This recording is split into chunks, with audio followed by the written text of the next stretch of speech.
Running is a fundamental movement that all human beings should be able to do. So we're going to talk about how to set your athlete up for a proper running position. The goal here is to improve speed, athleticism, but more importantly, prevent injury. We're going to start with our ground-up analysis like we always do with all movement. So proper starting position for a runner is this. Support leg is in the ground, knee is slightly bent. You'll also notice his knee is lifted, but his knee is lower than his foot. This resembles the number 4. The foot is slightly behind the knee. This is important.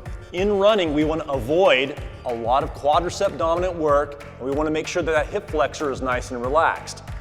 If he lands out in front in this position, this is really dangerous for your ankles, your knees, your hips, and your lower back. So when we set the athlete up, we want to see this nice angle here so that we know when he switches legs or begins to fall and run out of this position, he's utilizing his rear chain, his hamstrings, his glutes, and his hips. From this position as we move up, his abdomen or his midline is engaged, his chest is up, he's staring straight ahead. You'll see a lot of runners in the beginning when they're learning how to run, they want to look down. Make sure we keep the head stacked on the spine. His shoulders are in slight external rotation, and notice his hands or his arms are close to the general center of mass or closer to the center of his body or his midline as we like to call it. So from this position, the athlete will run in place. Notice how the landing position is the same with either foot. Notice how he pulls his heel underneath his hips without utilizing his hip flexors. So again, position, fall, and then pull. Watch the athlete run in place. That's proper running technique. Running on a treadmill and running outside are two completely different ways to move. 1% incline will mimic a flat road outside. So when we're watching an athlete run, we always watch how they're landing in the ground, that ground reaction force. Running is a posterior chain exercise. It's not for your quadriceps. So if someone's experiencing knee pain or hip pain or lower back pain, the first thing we want to watch, where are they landing on the ground? Some runners will land a little bit with their heel. Other runners are going to land on their midfoot to their arch, and that's what we're looking for.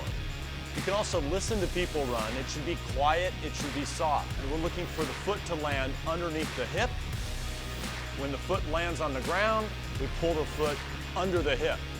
That's how you know you're utilizing your hamstrings, your glutes, and that rear chain of muscles. Running is all about harnessing gravity and responding to what happens as you hit the ground. The faster runners lean more, the faster runners fall more. All of that falling comes from the hips. It's a result of how you land on the ground and the position you put your hips in. As you start to move up now in the body, we start to look at the hips. Are the hips leaning forward? Are they starting to fall? With the upper body, you should be in a very athletic, comfortable position. So if you watch these athletes run, they do a great job of maintaining good posture. The spine is straight, the shoulders are relaxed, the chest is not puffed up, the chest is in a very neutral position. Same thing with the head. The head is looking straight ahead. The head is stacked on the spine. You'll also notice that the arms are nice and compact. It's very rhythmical. They're running in a very nice, comfortable position. The hands, the arms, the elbows are not far away from their body. They're staying close to the body. This is proper running position.